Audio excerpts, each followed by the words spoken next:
Vajzat e flamurtarit në basketbol për femra kanë poshtur sërish në transfert Partizanin, këtë herë për kampionatin kombëtar. Vajzat vënjate dominuan krejt takimin në secilën periudhë, duke përfunduar përballjen me rezultatin 53-89 në favor të vajzave vlonjate.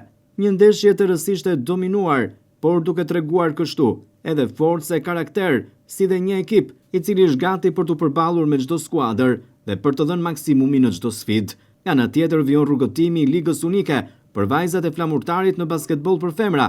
Këtë herë, ato do të jenë në transfertën e Pejës. Ndeshja do të zhvillohet të mërkurën më datën 4 shkurt, ora 15 në Pallatin e Sportit Karagashi në Pejë. Vajzat do të nisen në Pejë me vetbesim për fitore, edhe pse përballja nuk do të jetë e lehtë. Sipas klubit Shumë Sportësh Flamurtari, kampionet nuk do të dorëzohen, por do të shkojnë në Kosovë për të marrë një rezultat pozitiv.